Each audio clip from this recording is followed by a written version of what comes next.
Guys എല്ലാവർക്കും ചെമ്പനീർ പൂവ് പുത്തൻ പ്രൊമോ വിശേഷങ്ങളിലേക്ക് സ്വാഗതം. അപ്പൊ നമ്മുടെ ഇന്നത്തെ പ്രൊമോയിൽ നമ്മുടെ സച്ചി ആകെ ഭ്രാന്ത് പിടിച്ച് നിൽക്കുന്ന ഒരു രംഗങ്ങളാട്ടോ ആദ്യം നമ്മളെ കാണുവാൻ സാധിക്കുന്നത്. കാരണം എന്ന് വെച്ചാൽ രേവതി ഇപ്പൊ അടുക്കുന്നതേ ഇല്ല.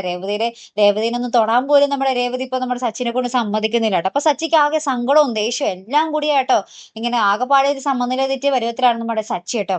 അപ്പുറത്താണെങ്കിൽ നമ്മുടെ ചന്ദ്രമതി നമ്മുടെ രേവതിയുടെ കുറെ കുറ്റങ്ങളൊക്കെ പറഞ്ഞിട്ട് നമ്മുടെ ഭാമയെ വിളിച്ച് പറയുന്നത് നമ്മുടെ രവീന്ദ്രൻ കേൾക്കുന്നുണ്ട്. അപ്പൊ രവീന്ദ്രൻ പറയുന്നുണ്ട്, ആ ചന്ദ്രമതി നീ ഇവിടെ നിന്ന് പൊയ്ക്കേ, എനിക്ക് അശോകനെ വിളിച്ചിട്ട് നിന്റെ കുറച്ച് കുറ്റം പറയാനുണ്ട്, നിനക്ക് ഇതൊക്കെയല്ലേ രസം, ഞാനും ഇനി അങ്ങനെ തന്നെ ചെയ്യാൻ പോകാന്നൊക്കെ പറഞ്ഞ് നമ്മുടെ രവീന്ദ്രൻ നല്ല മറുപടിയൊക്കെ നമ്മുടെ ചന്ദ്രമതിക്ക് കൊടുക്കുന്നുണ്ട് കേട്ടോ കൂട്ടുകാരെ. ഏറ്റവും ഒടുവിൽ നമുക്ക് കാണുവാൻ സാധിച്ചത് നമ്മുടെ ആന്റണി നമ്മുടെ മഹേഷിന്റെ അടുത്ത് നമ്മുടെ സച്ചിയുടെ കൂട്ടുകാരന്റെ അടുത്ത് വരുവാ. ഇനി നിങ്ങളായിട്ട് ഒരേ ഇടപാടുമില്ല, എനിക്ക് ആ മുതൽ ഇപ്പൊ തന്നെ തിരിച്ചു കിട്ടണം എന്നൊക്കെ പറഞ്ഞിട്ട് ഭയങ്കര ഡയലോഗ് അടിച്ച് നിൽക്കുന്ന ഒരു രംഗമുണ്ട്. അപ്പൊ നമ്മുടെ മഹേഷും കൂട്ടുകാരും ആണെങ്കിൽ ആകെപ്പാട് പേടിച്ച് നിൽക്കുവാണ്.